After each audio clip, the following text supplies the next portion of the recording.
Hey there! Welcome back to Reddit Dating, best channel for cheating stories. Make sure to like and subscribe the channel for more spicy stories. Should I 48M tell my wife 44F that I received a tape of her in the mail? Throw away. This is an odd thing. Wife and I have been married 20 years. I've never suspected her of cheating and our sex life has been outstanding. First of the year, I receive a package in the mail. It's a DVD addressed to me and a typed note that says, "Your eyes only." It's my wife having sex, separately, with 3 guys. She was younger, much younger. Based on body and appearance and hairstyle, it was around the time we were going out. Either before, during, or after we were engaged. She grew her hair longer for the wedding and kept it that way. At first, I've no idea who sent it to me other than one of those 3 guys in the DVD, none of which I know. I'm assuming it's one of my wife's ex.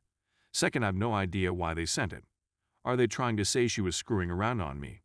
The tape isn't time-stamped, so I don't have a frame of reference. She kept her hair short for years, until we were engaged, so it could have been during a block of time, certainly before we dated. And also, what are they trying to achieve if this was taken before we dated? I know my wife had other partners. Hell, I had 3 times the partners she did before we married, but that was 20 years ago. I think we're past that. But apparently this person or persons isn't. The whole thing is strange. I'm not sure what's going on. I haven't told my wife. I'm not sure how she would take it. She's very sexual and adventurous, but don't think she'd like the idea of her past catching up to her. But I don't think I'll get to the bottom of this unless I tell her. Edit. Update. I'm overwhelmed by the responses. Thank you for your interest. I did speak to my wife yesterday afternoon. Some mentioned letting her watch it in private, and I gave her that option. She did, and we talked at length. Some of it is a bit clearer now. The 2 amateur-looking videos are 2 roommates, taken on the same night. That's why the camera doesn't move, and that's why the room is the same. I asked why the bed looks different, and she replied the sheets were a bit messy, so they changed them before they had another go. The other is a boyfriend she dated when her and I met, before we actually started dating. She knows this man is friends with one of the before-mentioned roommates, and thinks it's him who got the 3 videos together and sent them to us. Why she admits that last summer he tried connecting with her on Facebook. When she did, he tried to make it sexual again, so she stopped. She thinks he sent the DVD to cause an issue with us. For the first time, I now have doubts. Her answers are logical but seem a bit off to me.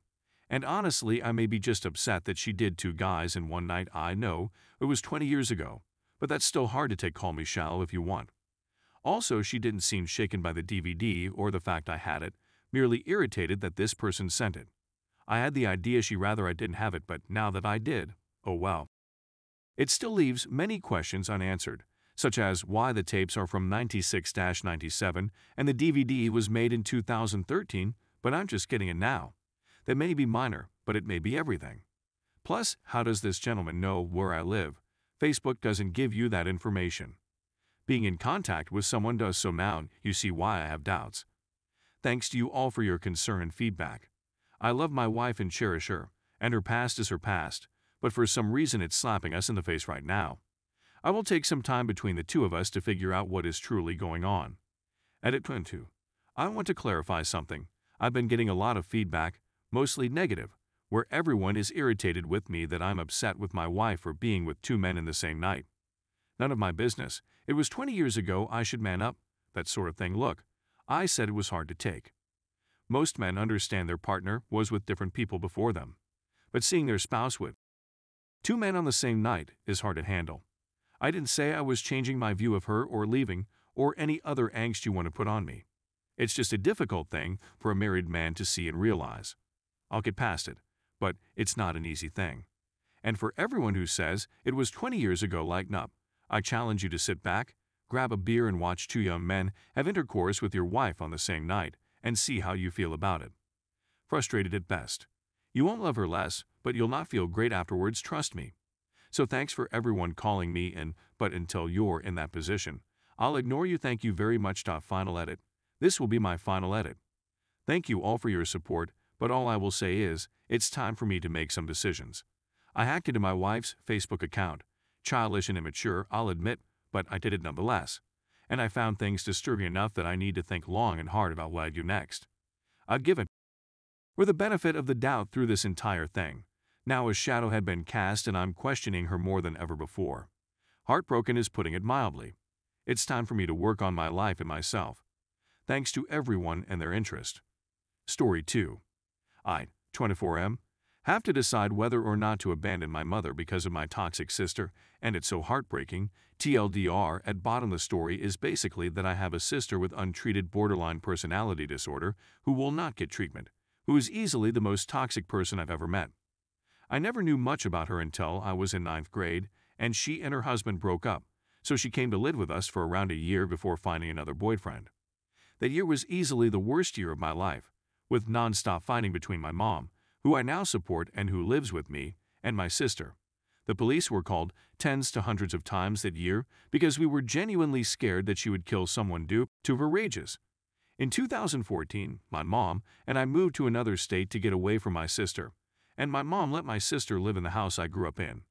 Fast forward 7 years, my sister's boyfriend committed suicide. To be fair, he also had a lot of mental health issues. She lives alone, and the house is now in such bad condition that the homeowners association is coming after me and demanding me to have the house demolished.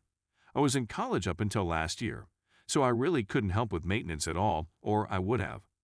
I am not legally the owner as I never had the house transferred to my name, but it would go to me if it went through probate.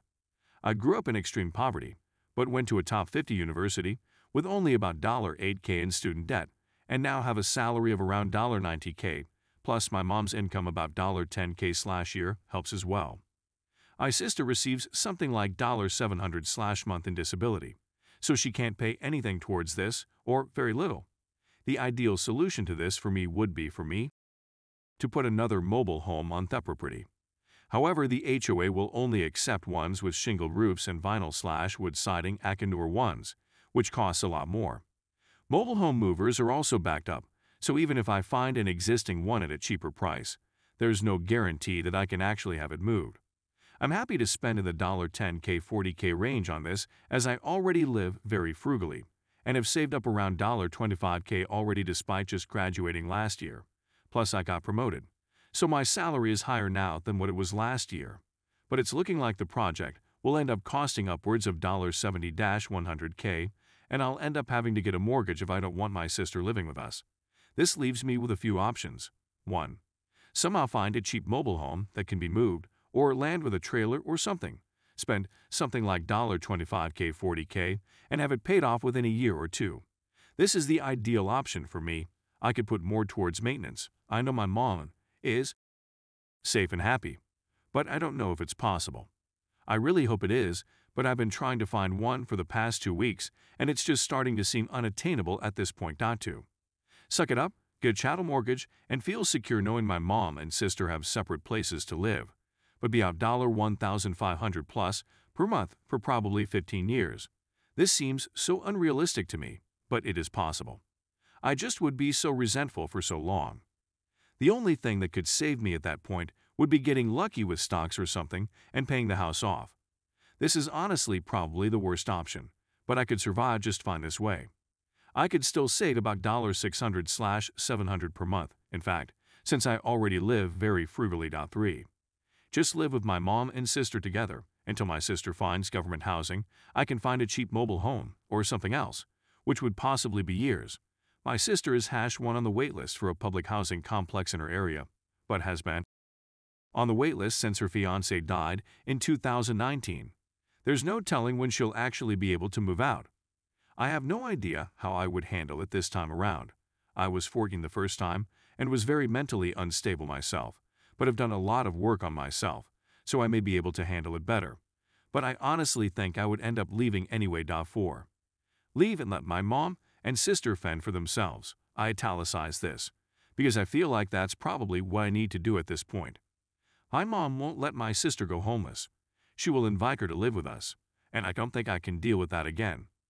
The only thing I can do is leave, but I will feel awful for my mom. She went through such horrible things growing up, and I was finally able to give her a secure, peaceful life. She said that the past 7 years with me have been the best of her life, and a lot of her issues like panic attacks and insomnia have gone away completely. If I leave, I don't even know how much longer my mom would stay alive. I was suicidal by the end of my time living with my sister, which was only a year. And without me, I don't know what my mom would do. She 100% relies on me and is 70 years old, can barely walk or do anything without my help, and might not survive very long without me. I have a lot of resentment for my mom, and have already sacrificed a lot to take care of her. I'm gay and never told her about my sexuality, and seriously limited my romantic/sexual experiences because of living with her. What happens if I seriously date someone? It would be too complicated with my situation. I'm agnostic/atheist and pretend to be Christian around her, and there are many other things I hide from her and sacrifice to avoid her feeling disappointed. My mom isn't abusive, I just don't want to show my true self around her because it makes things easier. If I left, I could finally be myself and have a normal life if I left, but again, I would just feel so terrible. I hope to give her a good experience at the end of her life, but it's also true that she made bad choices throughout her life and should probably deal with the consequences herself. It just, again, is so heartbreaking, and I don't know what to do at this point. Money is very important to me now, as, like I said, I grew up in extreme poverty, and I hope to be wealthy one day. Before this situation happened, I saved over $2,000 a month. I pay the rent, but my apartment is cheap. So I could very quickly and easily become wealthy, and I don't feel like I should sacrifice that possibility just to know that my mom is safe.